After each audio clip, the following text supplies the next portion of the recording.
So it's been a few months since I've been up here. I'm happy to be back and to see everyone, and I'm happy to not have masks on your face to be able to see everyone's expressions.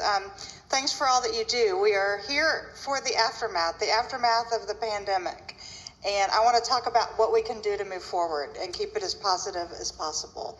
Because it is the aftermath. We have 180,000 kids to take care of, right? And when we started this, honestly, I wouldn't have known any of you guys at the school board until they took my kids out of school. I wouldn't have been able to pick you guys out in a lineup. I mean, now we have a $2.4 billion budget, and you kind of ask yourself, how many $1 million is that? That is a whole lot of money when you think about that.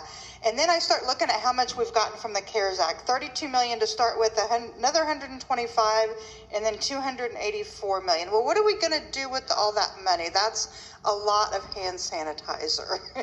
No, that's not where it goes. Well, 20% of it must be used for learning loss. Well, 20%, it kind of reminds me when we got money for COVID, and then it was all over the news that only 9% was used for COVID.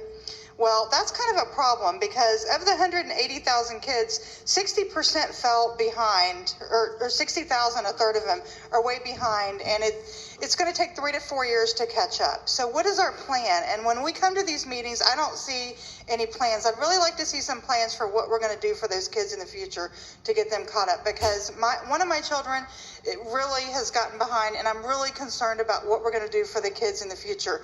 My child is not the only one that's having these problems. There are so many kids that went to digital learning. And then I look at the counties around us. There's work to do now, and it's urgent, and it's for our community, guys. It is for all kids in our community. And I'm really concerned about the political environment and what's happened. This guy, Calvin Watts, if he's our guy, let's move forward. Let's get him in here. But you know what? He's got to be in here really quick to do this work, because I don't want to hear any more of this political stuff. I am done with the political environment. I did not vote for a Republican or a Democrat. I voted for somebody to do the job, and I'm sick of this stuff. I'm sick of the infighting, and I want to move forward. And this is what I want. I want our kids in school, and I want our kids to have mask optional. And what I don't want is to come through the first week of August and for something to be pulled where, Gwinnett County in the news saying, oh, we're going to put masks back on our kids. I don't want to see that. We want to be leaders. We don't want to be followers. I see some of our surrounding counties. Look at Clayton County. What happened to them? They've decided they didn't want to be in school last year. In past years, their house values plummeted. They had all kinds of problems with cognia. Then I look at DeKalb County. They removed the whole school board. Half the kids in Dunwoody are in private school. They had their own set of issues. Now they decided they're putting masks on.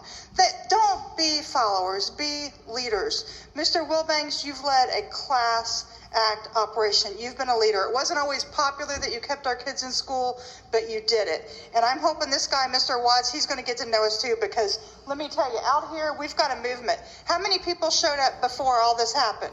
We are all watching everything that's being done. You know what? Don't be a Republican. Don't be a Democrat. Do the right thing for the kids. You will get reelected. Don't do the right thing. We're coming for you. We're coming for your districts.